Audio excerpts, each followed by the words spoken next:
Today's video was requested by Mina, and for some reason, the request didn't work, so they sent it to me on Twitter. Go ahead and send me your video request on Twitter. Just tell me the name of the video and who made it, and you'll get a shout out whenever I react to it. So let's go. The lore of Nijisanji EN. I'm excited to see this. Elira Pandora is the solar sky dragon of Nijisanji. Okay. A professional dragon tamer, purveyor of thighs, and master of She was part of the first wave of English talent. Okay. Now, unlike good old Hololive, Nijisanji tends to keep its lore a little bit more vague, but let's dive into what we got. That's fine. Her birthday is on October 16th, so she's never said her age, and as a solar dragon, could be several millennia old. She has a pet named Pickle, which can often be found on her shoulder, sporting a necklace with the word Queen on it. Pickle. That also happens to be a nickname her community has called her several times, and with her newest outfit update, she now wears a crown stating, "You call me one anyways, I might as well wear it proudly." Hell Her yeah, greatest brother. fear in life is learning kanji, of all things, Oh, though she shit. has stated she has hemophobia, the fear of blood, Okay. and ichthyophobia, the fear of fish. Really? Her left eye But you're has a a dragon. diamond-shaped pupil, similar to Pickle's, and Dragons she's eat the fish, half-sister of Selen Tatsuki. Really? Pomu Okay, Rainpuff so they is are a member related. of the Cool. Nijisanji English group, Lazulight, alongside Elira Pandora and Finana Ryugu. Oh, God. Pomu is a fairy who lives in virtual Neverland and was losing her powers because people stopped believing in fairies. To fix this, she so like did Freddy research, Krueger.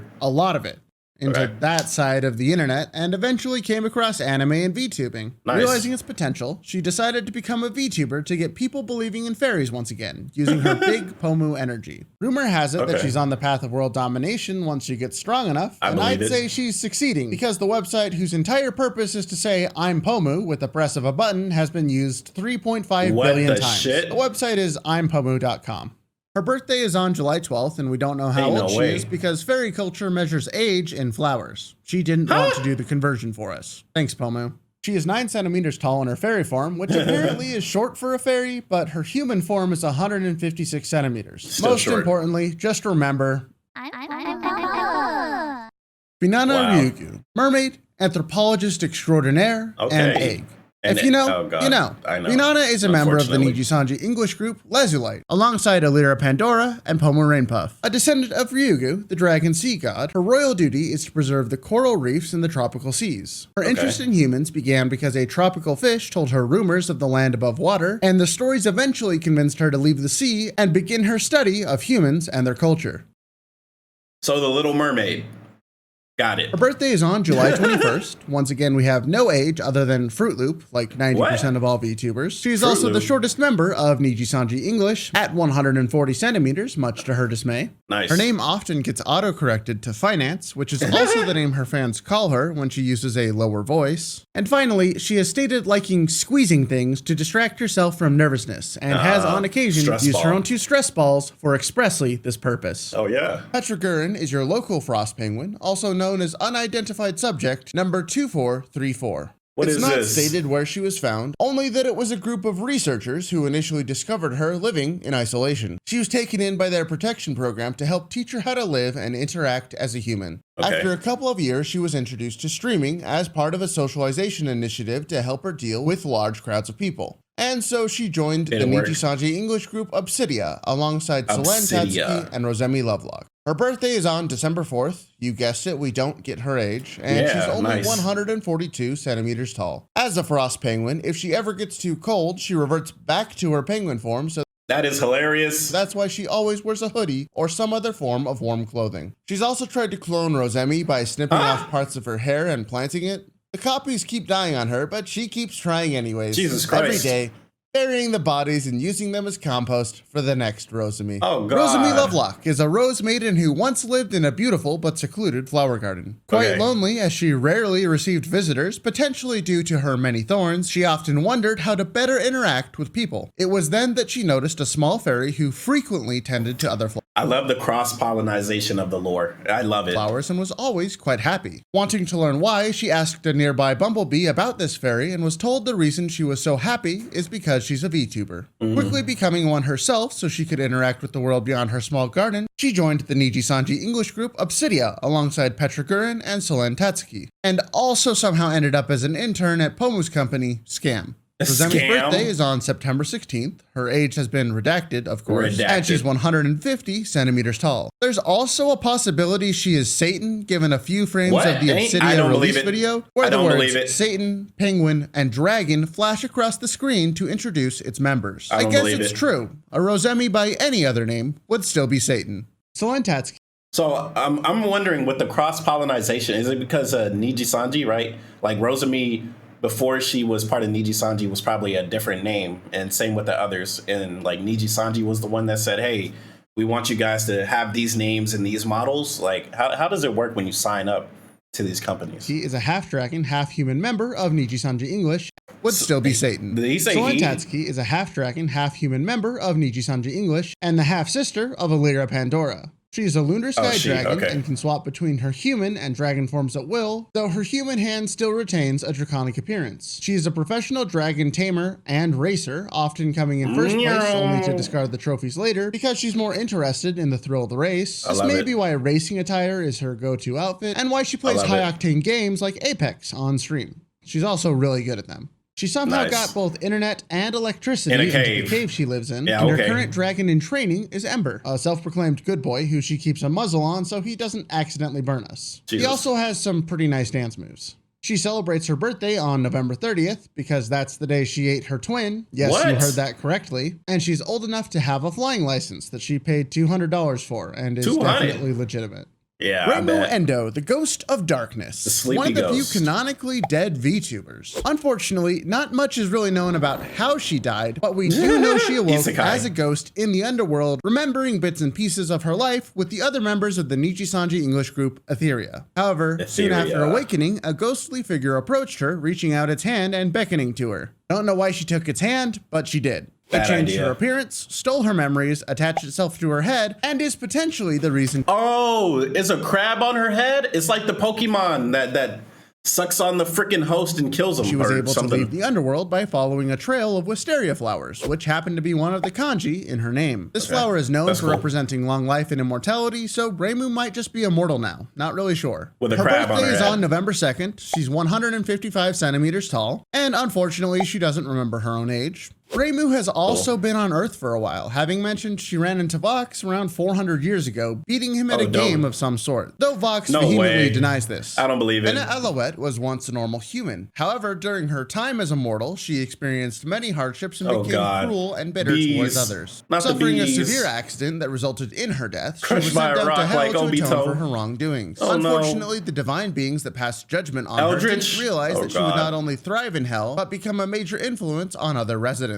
It's here where she met Milk. Why is Mousy in hell? Thrive in hell, but become a major influence. Mousy doesn't deserve this. On other residents. It's here where she met Millie, one of her best friends and fellow members of the Nijisanji English group, Etheria. It's also where her mischievous personality became much more sadistic. It actually got so bad that the other residents of hell were using her as a role model for their bad behavior. Eventually, the divine beings told her that she would be brought into heaven as part of their plans to make her atone, an offer she only accepted because they threatened to keep reincarnation from her, and because she wanted to taint heaven as well. Her birthday is on February 20th. We don't get to know height or age, but what else is new at this point? The divine beings also turned her into a songbird because she's afraid of birds. Well played. Now she begins her journey of healing not only the world, but herself. Millie Parfait, the Great Witch of Calamity, was once a young girl living with her grandmother, happily spending her days learning magic. At least until an angry mob burned her house to the ground alongside her grandmother and tried to burn her at the stake for being a witch. She was saved by a great demon named Lucy,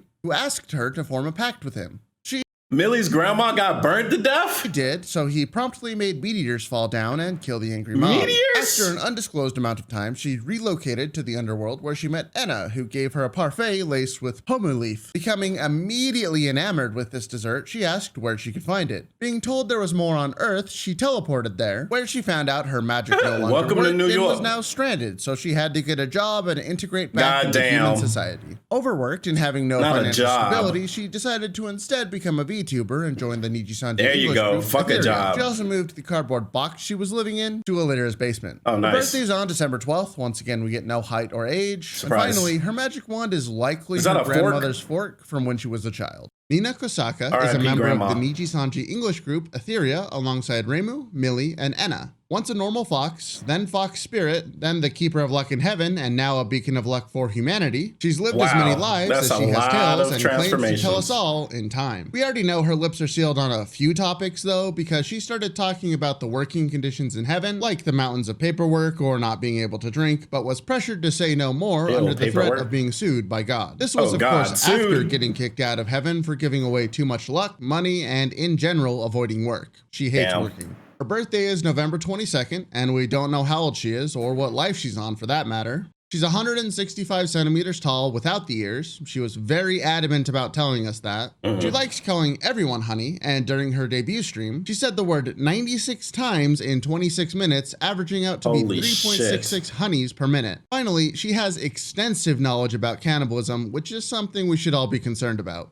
Luca Kaneshiro is a member of the Nijisanji English group Luxium, alongside Shu, Mysta, Ike, and Vox. In 1969, he was walking down the street and saw a man beating someone up, so he stepped in and defended the victim. The man ran off, leaving his bag behind, and so Luca chased after him to give it back. Turns out it was stolen, and now he had Mysta hot on his trails, calling him a thief and trying to arrest him. When he was cornered in an alley and about to explain his situation, he witnessed Mysta being abducted by a portal, with himself being taken a moment later. What the hell? In the modern age, quite literally being isekai'd to Nijisanji. Bro, what in the... Bro, this is like a crazy episode of Yakuza. What the fuck is going on here? As a streamer.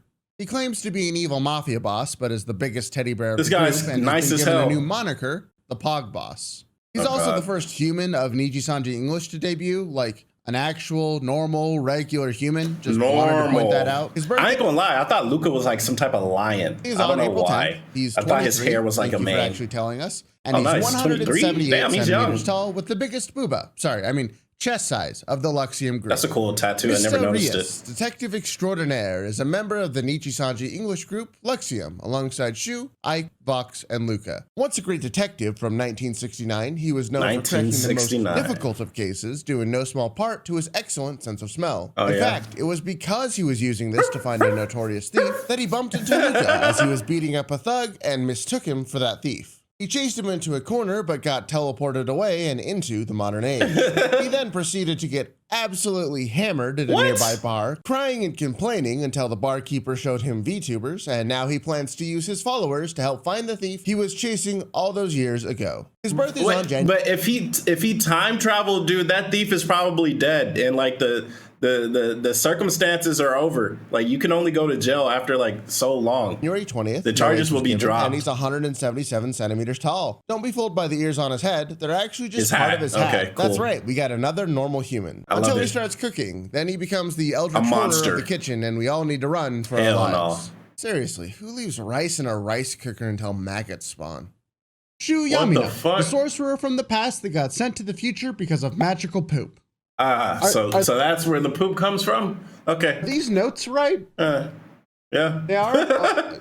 Okay. Shu is a member of the Nijisanji English group Luxium, alongside Luca, Vox, Ike, and Mysta. When Shu was a child, he went outside where a man tried to trick him into stepping in poop. The plan failed, and when Shu went back into his house, it magically flew off the ground and smacked into him, pushing him into a fire. While on fire, his dad said, "Oh no, you're burning," and he replied with, "I'm burning hotter than your mom." A burn so epic that the gods decided not only to save him, but to transport him to the future, all because of magical poop. He is a jujutsu sorcerer, which is a type of magic related to curses, just like his lore, and he inherited these powers from his parents. His birthday is May 2nd, and we're unsure of his age since he left the past as a child and has arrived in the future as an adult. He's 173 centimeters tall and is capable of saying and holding A for over 30 seconds. Damn, 30 seconds? I don't know about Shu's lore, but whoever came up with it definitely needs to give me whatever they were smoking, because holy shit. The Nijisanji group Luxium, alongside Shu, Mysta, Ike, and Luca. Vox was first noticed in the 16th century during Japan's Sengoku period. Having claimed ownership of a castle through use of his silver tongue, his clan named him Vox Akuma, the voice demon. For 2 years, his clan enjoyed immense wealth and prosperity, but any deserters were dealt with by his sword. He would leave their bodies at the gate as a grim reminder to any who thought of leaving. So one day, a diplomat arrived from the shogunate demanding that Vox merge his borders with Tokugawa. A request met with anger and a declaration that Vox was ready for war. Soon, the shogun's army arrived and crushed the resistance with overwhelming force. But Vox fought to the bitter end, taking taking hundreds of soldiers with him as the fire of his blade finally dimmed. After hiding in the shadows for 400 years so his powers could return, he has once again begun to rebuild his clan, using his viewers as soldiers and attempting to unify all under his banner. So that's interesting. So Vox also wants to take over the world, and so does Pomu.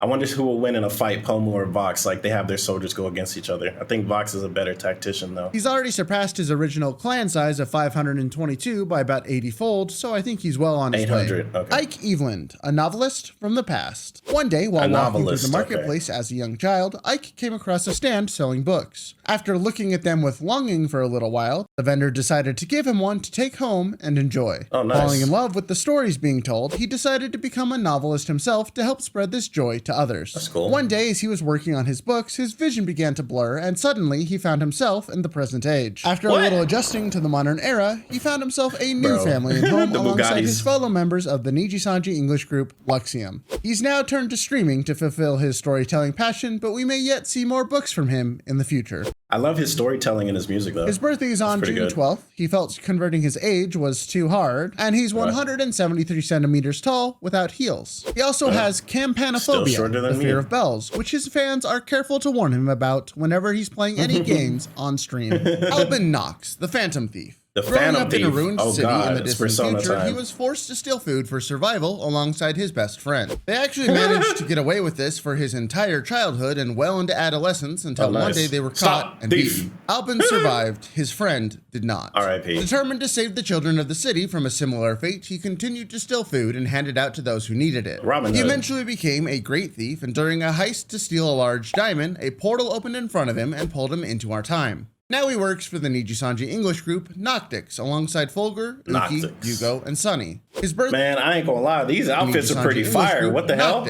Why are they all so freaking fire, bro? Alongside Fulgur, Uki, Yugo, and Sunny. His birthday is on May 26th, age is time travel amnesia, and he's 175 centimeters tall. He also arrived wearing some pretty interesting technology, which he still uses for his heists. Hell yeah, bro. The little hair clips he wears enhance his hearing, his yellow eye allows him to see in the dark, and he doesn't actually need glasses, he just wears them because they're stylish. Cool. Yugo Asuma, the DJ. Okay, Yugo is from a future timeline where androids have taken over the world and imposed an increasing number of rules to try and keep humanity in check. Finding it difficult to integrate with this world and make friends, he was advised by his sensei Ike to learn English to try and broaden his horizons. One day, while he was hosting a concert, the android regime crashed the party, stating that they had violated the newly created Article 277, which prohibited more than a certain number of entertainment activities. Standing up to a world that was constantly trying to drown him in the darkness, he called the androids Baka and was thrown into a nearby river, presumably left for dead.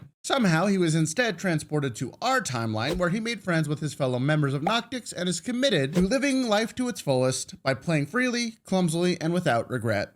So does he actually make DJ music? Because if so, that's cool. His birthday is on July 4th. No age, because he technically hasn't been born yet, thanks time travel, and he's 168 centimeters tall. He also wants to find a time machine that will let him go back and retrieve his demo tapes because he refuses to give up on his music.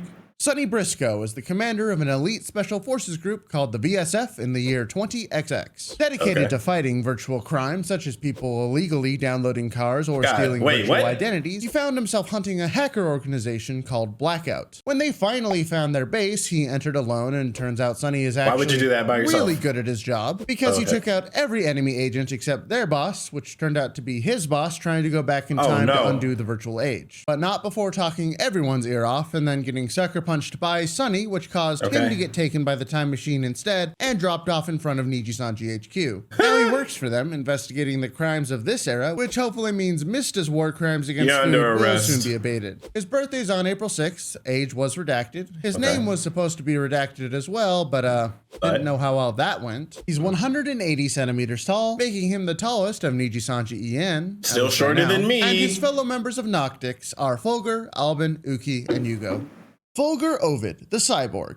Fulgur is from a future where the planet has become so poisoned that a breathing filter is needed to simply go outside. Virtual technology had also progressed so far that most people are equipped with a cybernetic implant called eyes that allow you to see the world any way you want. Would you guys do that?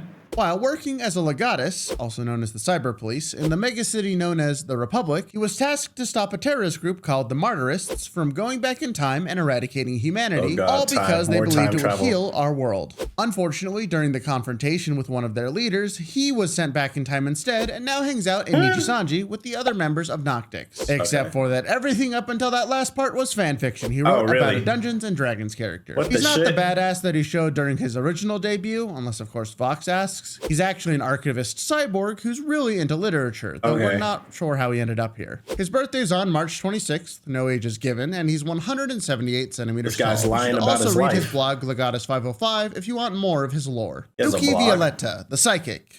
Uki was born into a futuristic world where a class system decided that his family had no influence. Desperate to survive, his parents sold him off at a young age to a group who promised safety for the unwanted. But really, it was a cult ready to take advantage of the beaten and broken. One night when he was attempting to escape and becoming weak, he looked up into the sky where a star was falling towards him. It landed inside his eye, changing its color and granting him new psychic abilities, which he immediately used to float off the ground and enter a portal to our timeline. This event also seems to have changed him physically, as he is stronger, needs to eat less, and has attained some sliver of divinity. I mean, if you heard his debut song, clearly he's an angel. His birthday is July 17th, National Tattoo Day. Age is doesn't matter anymore, Lamau, and he's 169 centimeters tall, though he likes wearing lifts to be just a little bit taller. He will also come after you if you leave a dirty dish in the sink, so just be careful if he ever decides to visit. Ren Zoto, the alien prince who can speak Animal Crossing.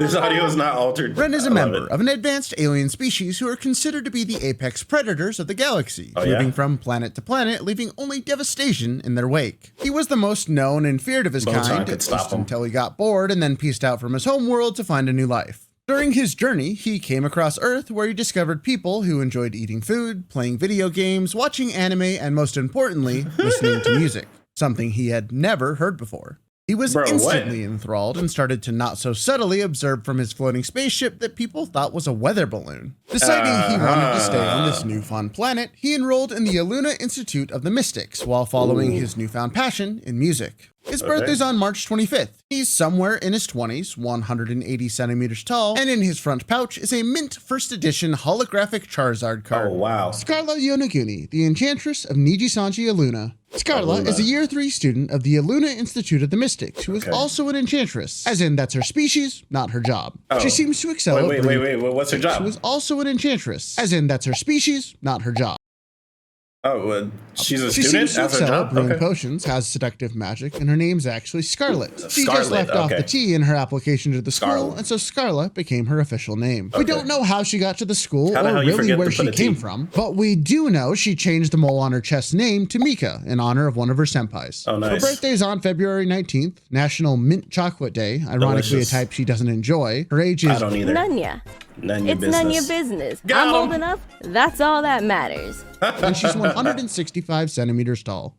Kyo Kaneko. Wait, what? All that matters. 165. That girl tall. 165 centimeters tall. That's a tall girl. Kyo Kaneko, the guy who was isekai'd by the moon. Growing up, Kyo had a lot of health issues that led him to become socially isolated, failing at school, and developing chronic pain. Until one day, a strange light appeared in his hospital room that led him to the rooftop, where strange magic enveloped him and teleported him away. He now lives a more carefree life with his newfound friends at the Aluna Institute of the Mystics and wants to share the moon's blessing with everyone by just having fun. His birthday's on December 29th. He's ageless, a supposed side effect of the moon's blessing, and he's 160 centimeters tall.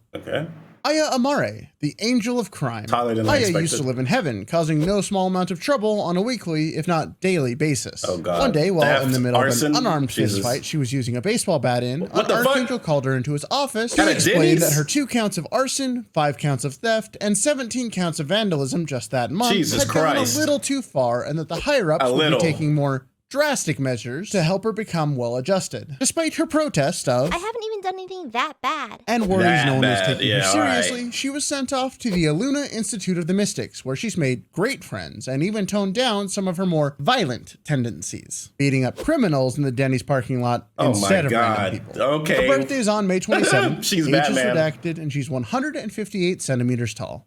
Aster Arcadia, the celestial one. Aster is a divine being born from an exploding supernova, who spent many years drifting through space and materializing his body before ending up at the Eluna Institute of the Mystics run by Nijisanji. How did that He's happen? managed to find good friends there that are helping him move past the loss of a loved one, and fulfilling her dying wish of hoping he would find happiness through the guidance of the stars. We're not sure what those stars are, but what matters is that he's happy and moving on to his new life filled with friends. His birthday is on September 25th. He's a nice 1,069 years old, and he's 170 centimeters tall. Maria Marionette, the articulating doll. Maria was a one-of-a-kind doll made in the 1890s, where she was bought for a small girl to play with. Unfortunately, she was dropped on their way home, causing her left eye to break off, but the girl happened to have a cute eye patch and put it on her to cover it up. Eventually, she was left on a shelf and forgotten for over 100 years until a magic spell caused her to wake up as a human and repaired her eye, though she still favors wearing the eye patch. She is now enrolled at the Eluna Institute of the Mystics and enjoys spending time with her newfound friends. Her birthday is on December 7th. She doesn't have an age because dolls don't age, and she's 152 centimeters tall. A height she's pretty happy with, considering her old form was the size of her patchwork emotional support bunny, Servantrillo. The apocalypse is real and coming soon, at least according to Zion Lanza, who either came from the future to save us all from a moon filled with alien technology that will force it to crash into the earth, killing everyone because of some war, or is a mental patient with the power to manifest her delusions into technology. One day, after witnessing the apocalypse in her time, she blinked and found herself in the present day, confused and alone, passing out not long after. She woke in a hospital a few days later and was then found by her father and director of the XSOLEIL Institute of Infinity, who assured her the apocalypse is real and the members of elite society need her help to try and prevent it. Agreeing to return with him, she works alongside her newfound friends as student council treasurer to protect the world from an apocalypse she believes is coming. She's 152 centimeters tall, her birthday's on July 11th, and her official title is the Highest Infinity. The entire student council in the XSOLEIL Institute of Infinity is rife with trauma, and its event coordinator Meloco Kyoran. I'm wondering, do these, like, what are these? Are these the, like, the fourth generation or something like that? Like, I see them with, like, groups of people, but they don't really, like, collab together outside of some of them. Like, I haven't seen any of these people right here. I haven't seen any of them. Like these guys, I haven't seen any. I've seen them, like I've seen him, I've seen her, but I never seen them like play something together, like or play something with like Pomu or play with Luca. I probably just haven't seen it. To protect the world from an apocalypse.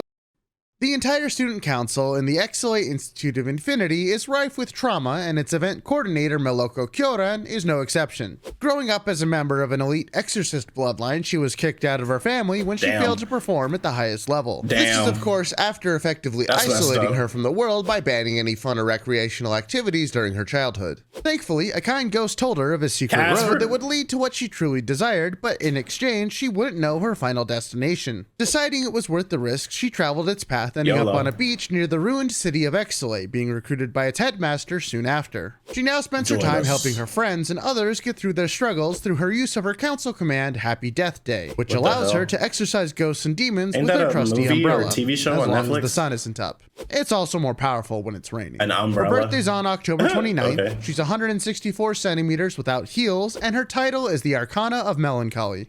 As far as VTubers go, Hex Haywire has one of the more unique and helpful abilities in Nijisanji, being able to transfer mental, emotional, and physical pain to himself through a simple touch. Unfortunately, this is at the cost of his own sanity, but thankfully he's found himself a group of friends at the XSOLEIL Institute of Infinity, using his powers to heal others, stop an apocalypse or two, and even begin to grow past his current traumas. He's also the underpaid therapist, student counselor, making him one of the more mature of the group, despite only being a second year. He's 185 centimeters tall, making him the second tallest member in all of Niji. Only a little bit. His birthday's on May 7th, and his official title is the Sage of Grief.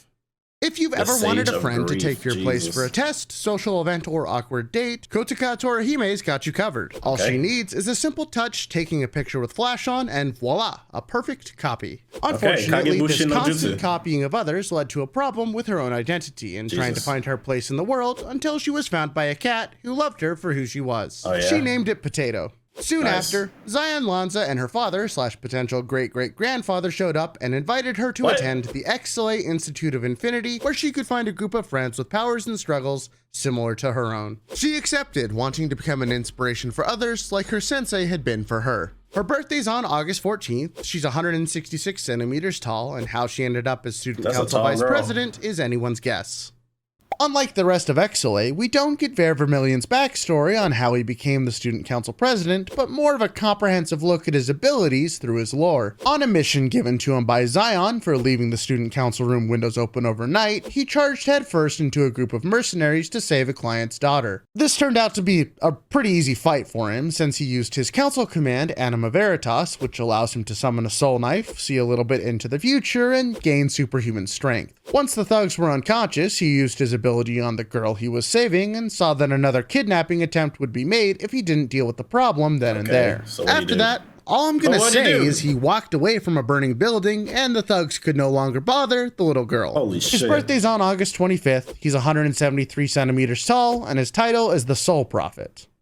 Doppio Dropscythe might be the first VTuber I know of who shows themselves getting a criminal record in their lore video, which was shot live in XSOLEIL City by Merryweather Media. Doppio's story begins with his intense dislike of class, feeling that he was being forced into a mold along with all the other students. He was suspended multiple times for skipping class, and on one such occasion, he saw two women about to be ran over by a speeding car, so he leapt out to protect them and punched it nearly in half, saving their lives and learning of his power to reflect an enemy's strength back upon itself. He also gained a criminal record. You're under arrest. While in jail, he was approached by the XSOLEIL headmaster, who offered him a second chance at life, using his fists to fight off evildoers. He accepted and finally seems to have found a place where he belongs. His birthday's on January 31st. He's 187 centimeters tall, and his freaking finally someone taller than me. His title is the Duke of Discipline. Only a little bit.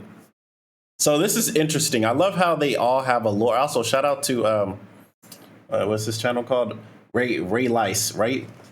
Rayless. I don't know, but good job. I love this. I love how you have your cat on here several times doing your thing. I love the explanations. It's dope. But one thing I want to know is, like, you hear all these lores, some of these lores intertwined and stuff like that. But do they have like a manga or an anime or something where they can actually like show off their lore? Because I mean, they're VTubers, right? So all they do is like play games and like have fun and stuff like that. But all these lores, like, they sound like cool as shit, like stopping bad guys and blah blah blah. But I want to see, like, is there a manga where they could show off their powers and stuff like that? Like, I don't know. I mean, it sounds cool, but I want to see them actually use the lore. I don't know. That's just me. Let me know if there is like a manga. I'll have to check it out. Anyways, I'll see you guys on the next one. Shout out to Rayless. Shout out to Magnus. I believe it was Magnus. It was Mina for requesting this video. Anyways, I'll see you guys next time. Peace.